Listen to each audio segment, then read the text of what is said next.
High students, RF টিউশনে তোমাদের সবাইকে ওয়েলকাম। আজকে আমি তোমাদের ওয়েস্ট বেঙ্গল বোর্ডের ক্লাস 6-এর প্রশ্নবিচিত্রা বইয়ের দ্বিতীয় পর্যায়ক্রমী মূল্যায়নের 14 নম্বর স্কুলটা যে রয়েছে তার প্রশ্নের উত্তরগুলো করে দেখাবো। চলো আমরা শুরু করি। প্রথমে যে রয়েছে তোমাদের,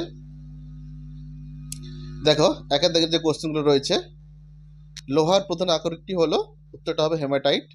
প্রদত্ত কোনটি পাললিক শিলা নয়? পিউমিস, এটা একটা আগ্নেয় শিলা। লোহার সঙ্গে ক্রোমিয়াম মিশিয়ে তৈরি হয় স্টেনলেস স্টিল। গ্রানাইটের পরিবর্তিত রূপটি হলো নাইস হবে এটা। আর এটা হচ্ছে কি, প্রদত্ত কোনটি লব্ধরাশি? বেগ। এর পরেরটা দেখো, 6টা ভিআই। কেলভিন কোন ভৌত রাশির একক? উষ্ণতা। 7টা এসআইতে বলের একক হলো নিউটন। 8টা হচ্ছে বাঁধের জলে সঞ্চিত শক্তি হলো স্থিতিশক্তি।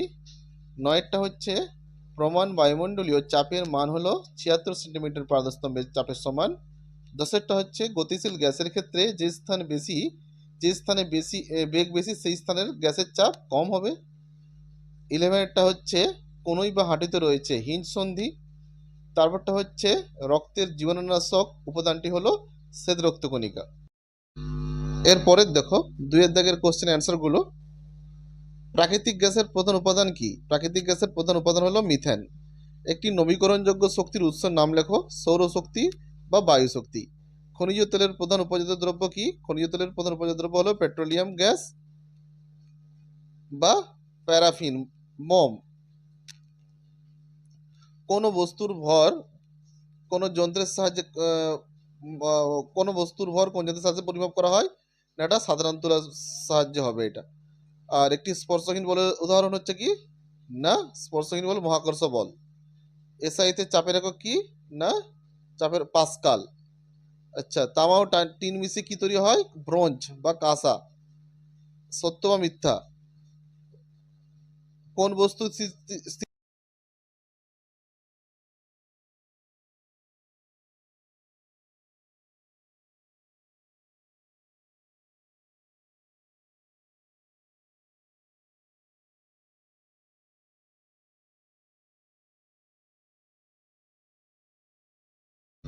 এরপরটা দেখো, আগ্নেয় শিলা ও পললি শিলা পার্থক্য। এই পার্থক্য দেওয়া আছে সৃষ্টির প্রক্রিয়া এই নিয়ে, আর জীবাশ্ম। ভূগর্ভস্থ উত্তপ্ত গলিত ম্যাগমা লাভা ভূপৃষ্ঠে বা ভূগর্ভে শীতল বা জমাট বেঁধে আগ্নেয় শিলা তৈরি হয়। আর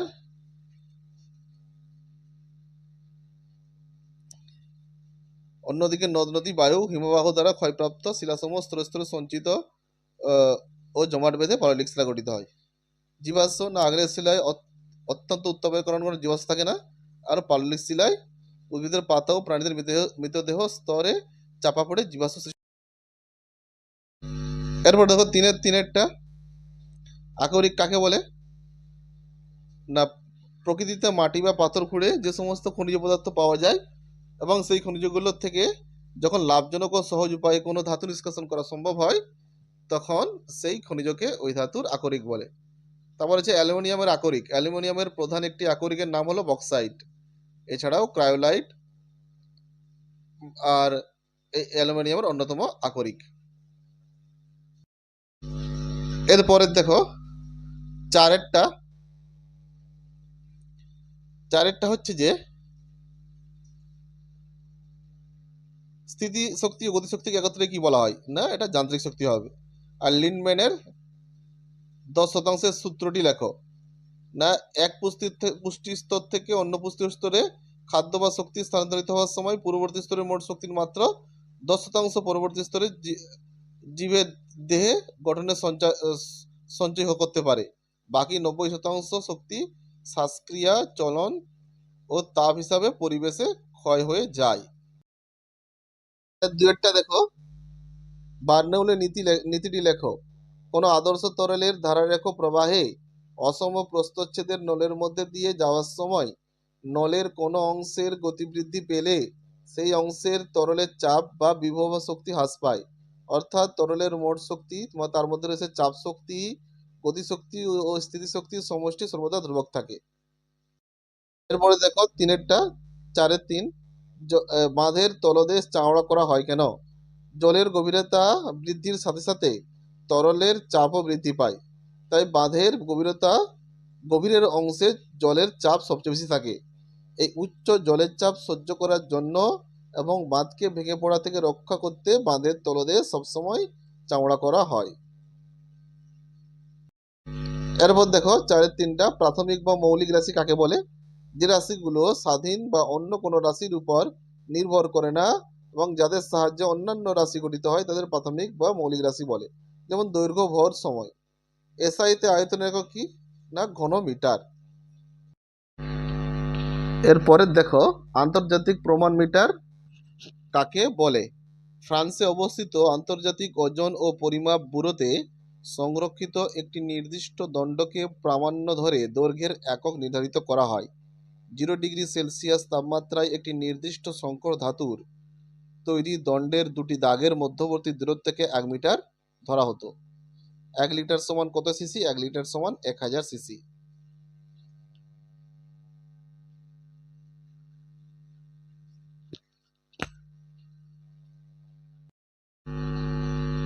তারপরটা দেখো 5-টা, জীবাশ্ম জ্বালানি ব্যবহারের অসুবিধা এবং সংকর ধাতুর সুবিধা। জীবাশ্ম জ্বালানির অসুবিধা: জীবাশ্ম জ্বালানি পোড়ালে কার্বন ডাই অক্সাইড ও অন্যান্য ক্ষতিকারক গ্যাস নির্গত হয় যা বায়ুমণ্ডলের তাপমাত্রা বৃদ্ধি করে গ্লোবাল ওয়ার্মিং ঘটায়। এছাড়াও এটি সালফার ডাই অক্সাইড ও নাইট্রোজেনের অক্সাইড তৈরি করে অম্লবৃষ্টি সৃষ্টি করে। আর সংকর ধাতুর ব্যবহারের সুবিধা: বিশুদ্ধ ধাতু অপেক্ষা সংকর ধাতুর ব্যবহারের সুবিধাগুলি হলো কঠিনতা, শক্তি, জং প্রতিরোধ, গলনাঙ্ক। এগুলোর মধ্যে আবার লেখা আছে, তোমরা ওটা ভালো করে পয়েন্ট দিয়ে লিখে নেবে। তারপরটা 6টা দেখো, ইলেকট্রিক ইস্ত্রি চালু করা হলো। এগুলা কি শক্তি থেকে কি শক্তি উৎপন্ন হবে? তড়িৎ শক্তি থেকে তাপ শক্তি। পড়া চুনে জল যোগ করা হলো, এটা রাসায়নিক শক্তি থেকে তাপ শক্তি। সৌর কুকার চালু করা হলো, সৌরশক্তি রূপান্তরিত হয়ে তাপ শক্তিতে পরিণত হয়। 7টা বলো, খাদ্য শৃঙ্খল এবং একটি বনের খাদ্য শৃঙ্খল। খাদ্য শৃঙ্খল কি না বাস্তুতন্ত্রের উৎপাদক থেকে শুরু করে বিভিন্ন স্তরের খাদক ও বিয়োজকদের মধ্যে খাদ্যের শক্তির ধারাবাহিক প্রবাহকে খাদ্য শৃঙ্খল বা ফুড চেইন বলে। একটি বনের খাদ্য শৃঙ্খলের উদাহরণ না বনের খাদ্য শৃঙ্খল এর একটি সাধারণ তীরচিহ্ন দেওয়া রূপটি হলো ঘাস, ঘাস থেকে হরিণ, হরিণ থেকে বাঘ। এরপরে দেখো 8-এর দাগেরটা, গাবলুর ওই যে দেহভর সূচক নির্ণয়, তোমরা যেন বিএমআই নির্ণয় মানে ভর বাই উচ্চতা স্কোয়ার, মানে ভর বা ওজন, ওখানে মানগুলো বসাও, বসালে তোমরা বিএমআই পেয়ে যাবে। অঙ্কটা পুরো সম্পূর্ণভাবে তোমরা দেখো। এই যে এখানে ভর রয়েছে 40 আর উচ্চতা রয়েছে এখানে মিটারে, কিন্তু উচ্চতাটা 1.22 হোল স্কোয়ার। ওকে ক্যালকুলেশন করলে ওটা বিএমআই বার আছে 26.87।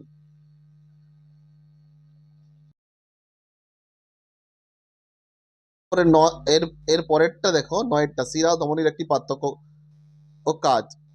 ধমনী হৃৎপিণ্ড থেকে অক্সিজেনযুক্ত রক্ত